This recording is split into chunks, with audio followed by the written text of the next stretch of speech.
Hello, എല്ലാവർക്കും പുതിയ വീഡിയോയിലേക്ക് സ്വാഗതം. നമ്മളിന്ന് തിരുവാതിരയാണല്ലേ. അപ്പോൾ അതാ രാവിലെ എണീറ്റ് കുളിയൊക്കെ കഴിഞ്ഞിട്ടുണ്ടായിരുന്നു കേട്ടോ. അത് മിറ്റടിക്കുകയാണ്. അപ്പോൾ ഞങ്ങളെല്ലാവരും വീട്ടിലാണ്. അളനല്ലൂർ എൻ്റെ വീട്ടിലാണ് കേട്ടോ. അപ്പോൾ അത് അമ്മ കൂവയൊക്കെ വിരകണുണ്ട് കേട്ടോ. നമ്മുടെ വീട്ടിൽ പറമ്പിൽ നട്ടുപിടിപ്പിച്ച കൂവയാണ്. അപ്പോൾ അതൊക്കെ തലേ ദിവസം തന്നെ നമ്മൾ ഇടിച്ച് പിഴിഞ്ഞ് കൂവയൊക്കെ ആക്കി എടുത്തിട്ടുണ്ടായിരുന്നു കേട്ടോ.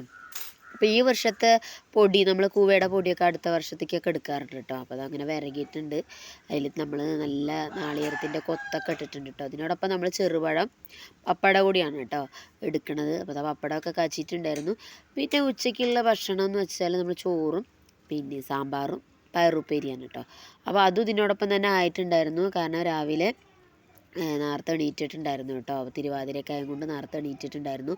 അപ്പോൾ ചോറും കറിയും സാമ്പാർ ഇതാ നല്ല സാമ്പാറൊക്കെ റെഡി ആയിട്ടുണ്ട്. അതിനോടൊപ്പം തന്നെ പയറുപ്പേരിയൊക്കെ ഉണ്ടാക്കിയിട്ടുണ്ട്. അപ്പോൾ അങ്ങനെ അതൊക്കെ ഉണ്ടാക്കിയിട്ടുണ്ട്. അപ്പോൾ ഞങ്ങളത് വാഴയിലൊക്കെ വെട്ടിക്കൊടുന്ന് നമ്മുടെ കൂവപ്പായസം, ഇന്നത്തെ സ്പെഷ്യൽ കൂവപ്പായസം വിളമ്പിക്കഴിഞ്ഞിട്ടോ. നല്ല ആവിയൊക്കെ പറക്കുന്നുണ്ട് കേട്ടോ. അപ്പോൾ എല്ലാവരും കൂവപ്പായസം ഉണ്ടാക്കിയിട്ടുണ്ടാവുമെന്ന് വിചാരിക്കുന്നു. അപ്പോൾ അടുത്ത വീഡിയോയിൽ കാണാം. Okay, bye.